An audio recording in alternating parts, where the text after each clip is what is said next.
वालेकुम सलाम। अच्छा, कल का मैच तुसीं देखिਆ?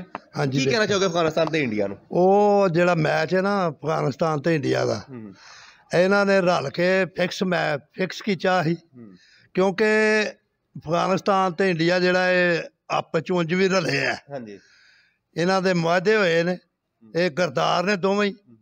ਇਹਨਾਂ ਤੇ ਲਾਹਨਤ ਪਾਓ, ਇਹਨਾਂ ਦੇ ਇਹਦੇ ਨਾਲ ਖੇਡਣ ਨਾਲ ਤਾਸ਼ ਬੈਗ ਖੇਡ ਲੈਣ, ਲੁੱਡੋ ਖੇਡ ਲੈਣ।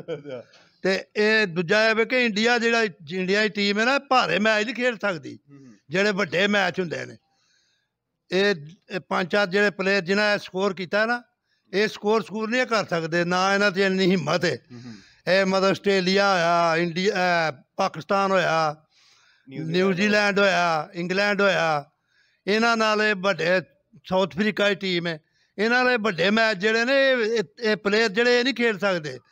ਇਹ ਮਤਲਬ ਜਿੱਥੇ ਘਰ ਬਹਿ ਕੇ ਆਪਣੇ ਘਰ, ਜਿਵੇਂ ਟੰਡੂਲਕਰ ਹੀ ਆਪਣੇ ਮੁਲਕ ਦੇ ਵਿੱਚ ਮੈਚ ਸੈਂਚਰੀਆਂ ਬਣਾ ਲਈਆਂ, ਇੰਝ ਹੀ ਹੈ ਜਿਹੜੀ ਇਹ ਮਾਂ ਹੀ ਹੈ ਕੋਹਲੀਆਂ ਛੋਲੀਆਂ ਜਿਹੜੀਆਂ, ਇਹ ਮੈਚ ਜਿਹੜੇ ਨਾ ਫਿਕਸ ਮੈਚ ਜਿਹੜੇ ਹੁੰਦੇ ਨੇ, ਵਾਹ ਜਿਵੇਂ ਛੋਟੇ ਛੋਟੇ ਬੱਚੇ ਨਹੀਂ ਸਾਡੇ ਆ ਖੇਡਦੇ, ਸਨੈਨ ਕੇ ਨਿੱਕੇ ਨਿੱਕੇ ਮੁੰਡੇ ਸਾਡੇ, ਦਾਨੀਆਲ ਹੁਰੀ ਹੋਏ, ਸਨੈਨ ਹੁਰੀ ਹੋਏ, ਸ਼ਹਿਰੀ ਸ਼ੁਰੀ ਕੇ, ਇਹ ਇੰਜ ਦੀਆਂ ਗੇਂਦਾਂ ਕਰਾਉਣ ਦੇ। ਮੈਂ ਤੇ ਆਰਾਮ ਨਾ ਇਹ ਰਾਸ਼ਦ ਐਡੀ ਅੱਛੀ ਬਾਲਿੰਗ ਕਰਾਉਂਦਾ।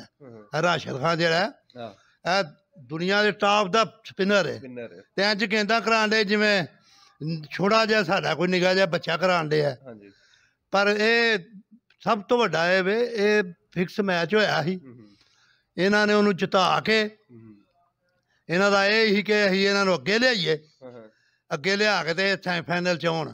ਪਰ ਸੈਮੀਫਾਈਨਲ 'ਚ ਕੰਜਰ ਪਹੁੰਚ ਨਹੀਂ ਸਕਦੇ ਆ ਅਜੇ ਇੰਡੀਆ ਦੇ। ਪੱਕੀ ਗੱਲ ਨਾ, ਇਹਨਾਂ ਦੇ ਖੁਦਾ ਦੀ ਮਾਰ ਵਗੀ ਹੈ, ਕਿਉਂਕਿ ਮੁਸਲਮਾਨਾਂ ਤੇ ਬੜਾ ਜ਼ਿਆਦਤੀ ਕਰਦੇ ਪਏ ਨੇ ਇੰਡੀਆ ਦੇ ਵਿੱਚ ਤੇ ਕਸ਼ਮੀਰ ਦੇ ਵਿੱਚ। ਤੇ ਇਹਦੇ ਬਦਲੇ ਇਹਨਾਂ ਦੇ ਪਾਕਿਸਤਾਨ ਐਵੇਂ 10 ਵਿਕਟਾਂ ਜਿੱਤ ਗਿਆ। ਇਹਨਾਂ ਤੇ ਖੁਦਾ ਦੀ ਮਾਰ ਹੈ ਇੰਡੀਆ ਤੇ ਇਹਨਾਂ ਨੇ ਹਾਰਦੇ ਹੀ ਰਹਿਣਾ ਇਨਸ਼ਾਅੱਲਾ। ਇਹ ਸੈਮੀਫਾਈਨਲ 'ਚ ਨਹੀਂ ਆ ਸਕਦੇ ਹੈ।